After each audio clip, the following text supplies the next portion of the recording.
प्राप्त प्रसंगी कीर्तन रोपणासाठी घेतलेला अभंग जगद्वंदनीय ज्ञानी यांचे राजे योगी यांचे माऊली आणि साधकांचे मायबाप असणारे महावैष्णव माऊली ज्ञानोबा यांचा अवघ्या 3 चरणाचा अभंग आजच्या सेवेसाठी घेतलेला आहे। विठाला विठाला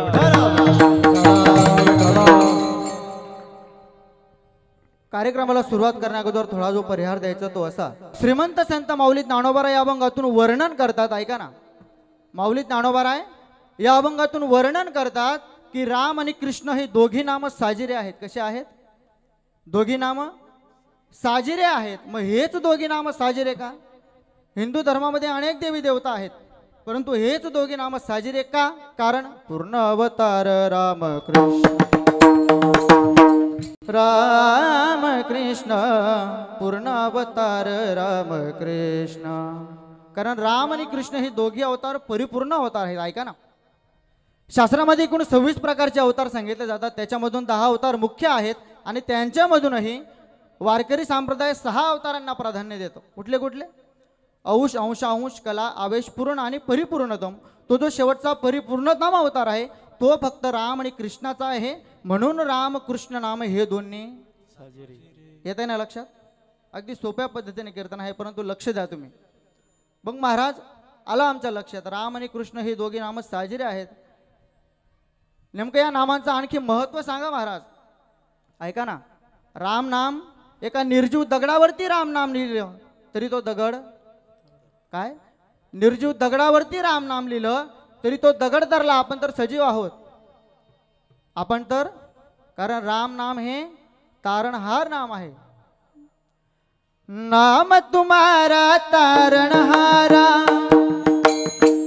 बाबा नाम तुम्हारा तारणहारा, कब तेरा दर्शन होगा। नाम तुम्हारा तारणहारा, कब तेरा दर्शन होगा। इसकी रचना इतनी सुंदर, वो कितना सुंदर होगा, वो कितना सुंदर होगा, वो कितना सुंदर होगा। नाम तुम्हारा तारणहारा, वो नाम तुम्हारा तारणहारा, कब तेरा दर्शन होगा। जिसकी रचना इतनी सुंदर, वो कितना सुंदर होगा, वो कितना सुंदर होगा, वो कितना सुंदर होगा। नाम तुम्हारा तारणहारा। देवाचं नाव हे तारणहार आहे। आणखी काय फायदा आहे महाराज? ऐका ना, आतापर्यंतच्या इतिहासात संतांचे चरित्र अजरामर आहे आणि त्याच्या पश्चात संतांनी लिहिलेलं काव्य हे अजरामर आहे। ऐका ना, येत आहे ना लक्षात? आतापर्यंत असं कुठलं गाणं निघालं? 10 वर्षापूर्वी निघालेले गाणे आता चालतात का? कोरोनाच्या आधी गाणं आलं होतं, फुगे का फुगे, विसरले ना लोक? गाणे कितीही छान निघू द्या, आता मागच्या 2 वर्षापूर्वी अगदी सुंदर गाणं आलं होतं, कुठलं? झुमकावाली। लोक विसरले। मुद्दा हा आहे आपला, लोक विसरली, गाणे येत गेले, गाणे आपण विसरत गेलो। परंतु संत चरित्र आणि संतांनी लिहिलेलं काव्य असं एक वस्तू आहे जी कधीही आपण विसरू शकत, परंतु त्याच्या पश्चात असे काही गाणे आहेत त्यांना या राम नामाची संगत लागली म्हणून ते गाणे अजरामर झाले। काय? फक्त गाण्यांना राम नामाची संगत लागली, संगत, तरी सुद्धा ते गाणे अजरामर आहेत। कसम तुम्हारी राम संगत, कसम तुम्हारी राम प्राण से प्यारा है, प्राण से प्यारा है। अबदपुरी का राम बनाएंगे मंदिर, बनाएंगे मंदिर। कसम तुम्हारी राम नाम से प्यारा है, प्राण से प्यारा है। अवधपुरी का राम बनाएंगे मंदिर, बनाएंगे मंदिर। वाह वाह, टाळी वाजायचे सगळे, टाळी वाजाय, हा टाळी, पुरुष मंडळी टाळी। लस लस में जो खून बहा है, खून तुम्हारे नाम का, रे नून बहा है, खून तुम्हारे नाम का। ओ हिंदू धर्म का बच्चा बच्चा प्रभु तुम्हारे काम का। हिंदू धर्म का बच्चा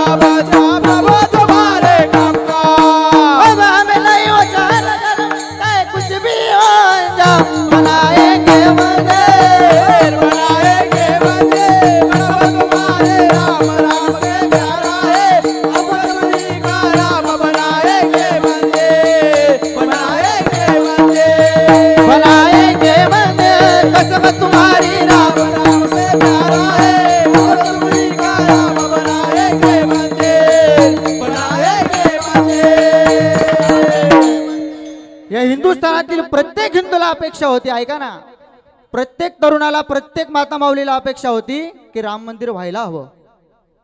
असा कोण आहे या मंडपात ज्याला अपेक्षा नव्हती की राम मंदिर व्हायला नको? कोणी होतं का? अहो आपलं सोडा, साधू संतांना सुद्धा अपेक्षा होती की राम मंदिर व्हायला पाहिजे. शबरी मातेचं एक भजन आलंय बघा.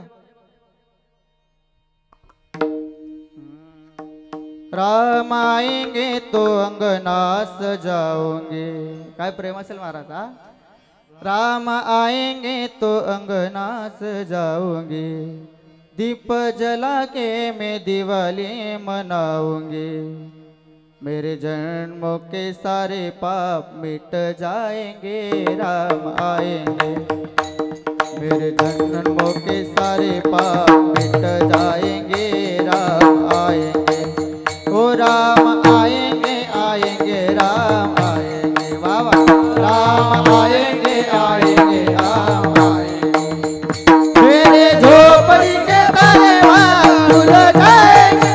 राम आएंगे, मेरे झोपड़ी के बागान खुल जाएंगे. राम आएंगे, राम आएंगे, आएंगे राम आएंगे. राम आएंगे, आएंगे राम आएंगे. या जगाच्या इतिहासात 22 जानेवारी 2024 हा दिवस सुवर्ण अक्षरांनी कोरला गेला. कारण त्या दिवशी 5000 वर्षानंतर पुन्हा एकदा आपला अयोध्यापती राजा, पुन्हा अयोध्येमध्ये त्या राजाचं आगमन झालं. ऐका ना, 22 जानेवारी हा दिवस कोण्या जिल्हापुरता मर्यादित नव्हता. तो सण कोणा राज्यापुरता मर्यादित नव्हता, कोण्या देशापुरता मर्यादित नव्हता, तर तब्बल 21 देशांमध्ये तो सोहळा साजरा केला गेला. गिनीज बुक मध्ये नाव गेलं. असा सोहळा होणे नाही असा सोहळा. आणि हा दिवस आपल्याला कोणामुळे बघायला भेटला? कोणामुळे बघायला भेटला? तुम्हाला माझी भाषा समजते ना? हा दिवस कोणामुळे बघायला भेटला? आदरणीय मोदी साहेब, त्यांचे आपल्यावर काय झाले? उपकार झाले. मग आता उपकाराची फेड कशी करायची? जो राम को लाए हैं हम उनको लाएंगे, जो राम को लाए हैं हम उनको लाएंगे. दुनिया में फिर से हम भगवान लाएंगे.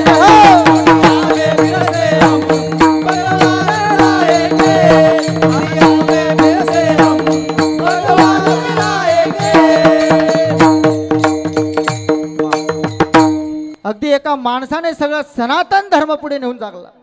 ऐका ना, आजपासून 20 वर्षापूर्वी आम्हाला ते दिवस आठवतात. अगदी वातावरण असं वाटत होतं, अपेक्षा नव्हती कोणाला की राम मंदिर होईल असं.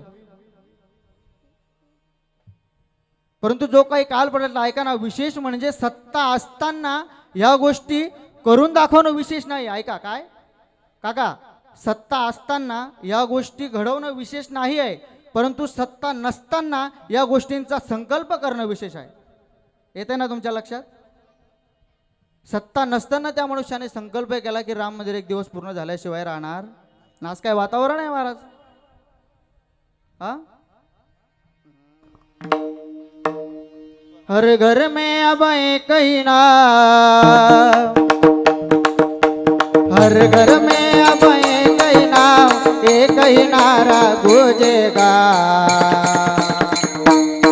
अरे भारत का बच्चा बच्चा जय जय श्री राम बोलेगा. बच्चा बच्चा जय जय श्री राम बोलेगा. भारत का बच्चा बच्चा जय जय राम बोलेगा. हर घर में आ गए कहीं ना जय श्री राम, हर घर में अब एक ही नाम, एक ही नारा गूंजेगा. अरे भारत का बच्चा बच्चा जय जय श्री राम बोलेगा. अरे भारत का बच्चा बच्चा जय जय श्री राम बोलेगा. अरे भारत का बच्चा बच्चा जय जय श्री राम बोलेगा.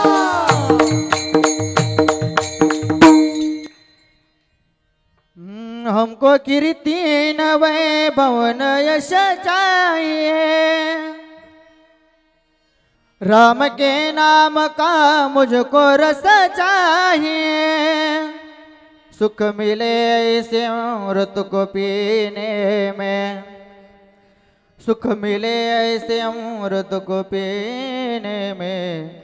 श्री राम जानकी बैठे मेरे सीने में, श्री राम जानकी बैठे मेरे सीने में, श्री राम जानकी बैठे मेरे सीने में, श्री राम।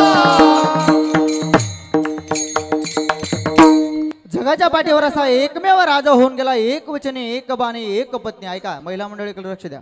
महिला मंडळी, एक वचनी म्हणजे काय ऐका ना. एक पत्नी म्हणजे लक्षात येऊन जातं. आतापर्यंतच्या इतिहासात हजारो राजे होऊन गेले, परंतु असा एकही राजा नाही त्याला एक पत्नी होती. केवळ फक्त प्रभू श्री रामचंद्र असे राजे होऊन गेले जे एक पत्नी राजे होते. ऐका ना, वचन म्हणजे काय, किती वचनबद्ध राजा होता. अगदी 5 मिनिटं लक्ष द्या. रामायणातला एक सुंदर प्रसंग आहे. एकदा झालं काय, सीतामातेचं हरण झालं. सीतामातेचा शोध घेण्यासाठी सगळी वानर सेना प्रभू श्री रामचंद्र सीतामातेचा शोध घेण्यासाठी निघाले आणि त्यांना कळालं की सीतामाता रावणाच्या तावडीत आहे. त्यावेळेस करावं काय, करावं काय. त्यावेळेस राम सेतू बांधण्याचं काम चालू झालं. इथपर्यंत कथाभाग तुम्हाला माहिती आहे ना. राम सेतू बांधण्याचं काम चालू झालं. पुढचा प्रसंग आहे का महिला मंडळी पुरुष मंडळी, तुम्ही आतापर्यंत ऐकलं नसेल, लक्ष देऊन ऐका. राम सेतूचं काम चालू झालं. बघता बघता राम सेतूचं काम पूर्ण झालं. आपल्या हिंदू धर्मामध्ये प्रथा आहे, कुठलंही शुभ कार्य करण्या अगोदर आपण ब्राह्मणाच्या हाताने काय ब्राह्मणाच्या हाताने पूजा करतो. मग त्यावेळेचा सगळ्यात श्रेष्ठ ब्राह्मण कोण होता, कोण होता? राजा रावण, सगळ्यात श्रेष्ठ ब्राह्मण. आता पुलाचं काम पूर्ण झालं. त्या पूजेसाठी राजा रावण त्या ठिकाणी, राजा रावणाला त्या ठिकाणी बोलवण्यात आलं. आता बोलवल्यानंतर राजा रावणाने सांगितलं, ही आपल्या धर्मातली पूजा आहे, ही पूजा कोणी एकटा मनुष्य करू शकत म्हणे, मग म्हणे जोडी सहित पाहिजे. कोणाला म्हणे? राजा रावण. लक्ष द्या, थोडं लक्ष. राजा रावणाला बोलवलं. राजा रावण म्हणे पूजा करण्यासाठी तुम्ही एकटे चालणार नाहीत. प्रभू श्री रामचंद्रांना सांगत होते तुम्ही एकटे चालणार नाहीत म्हणे, मग म्हणे जोडीने पाहिजे, म्हणजे सीतामाता पाहिजे. आता मला सांगा, सीतामाता कोणाच्या तावडीत आहे? कोणाच्या तावडीत आहे? रावणाच्या तावडीत. रावणच सांगतो की सीतामाता आल्याशिवाय पूजा संपन्न होणार. आता ऐका, पूल कशासाठी बांधला? पूल कशा बोलत चला तुम्ही. पूल कशासाठी बांधला? सीतामातेला परत आणण्यासाठी. आता पुलाची पूजा केली. त्यावेळेस ब्राह्मण आला, राजा रावण. आता रावण सांगतो आहे की एकट्याने पूजा संपन्न होणार नाही म्हणे, मग म्हणे जोडी सहित पाहिजे. मग प्रभू म्हणे सीतामाता तर तुमच्या तावडीत आहे म्हणे, मग आता करायचं काय? रावणाने प्रभूंच्या हातावरती जल दिलं, संकल्प सोडला की मी या ठिकाणी सीतामातेला आणतो, परंतु पूजा झाल्यानंतर परत सीतामातेला माझ्या लंकेत घेऊन. ठरल्याप्रमाणे झालं ना. सीतामातेला त्या ठिकाणी आणलं गेलं, पूजा संपन्न झाली आणि परत रावण सीतामातेला घेऊन. दृष्टांत संपला. पूल कशासाठी बांधला? सीतामातेला परत आणण्यासाठी. जर सीतामाता त्या ठिकाणी आलेले होते, त्याच ठिकाणी रावणाचा वध केला असता आणि सीतामातेला घेऊन रामायण घडलं असतं का? रामायण घडलं असतं? एवढी वानर सेना मेली असती? लंका जाळायचा प्रसंग आला असता? काहीच झालं नसतं जर रावणाला मारून त्या ठिकाणी येऊन सीतामातेला घेऊन गेले असते तर. पण का नाही घेऊन गेले? संकल्प सोडला होता. याला म्हणतात, आलं लक्षात आता, याला म्हणतात वचन. असे ते प्रभू रामचंद्र. आता दुसरा शब्द या ठिकाणी ज्ञानोबराय नाम वापरतात. ऐका ना, नाम वेगळं आणि नाव वेगळं. नाव म्हणजे तुमचं आमचं सामान्य माणसाचं नाव. आता नाव म्हणजे काय? जे नावही आहे आणि मंत्रही आहे. आता माझं नाव अजय आहे. अजय अजय अजय अजय अजय. देव प्रसन्न होणार आहे का? होणार आहे का? आता राम आहे, राम राम राम राम राम. देव प्रसन्न होईल का नाही? जे नावही आहे आणि मंत्रही आहे त्याला म्हणतात नाम. म्हणून ज्ञानोबराय म्हणतात राम आणि कृष्ण हे दोघी नाम साजिरे आहेत. म्हणजे साजिरे आहेत तर यांचं काय करू, यांचं हृदय मंदिरामध्ये स्मरण करा अभंगाच्या प्रथम चरणात. राम कृष्ण नाम दोन्ही असा जरे, हो राम कृष्ण नाम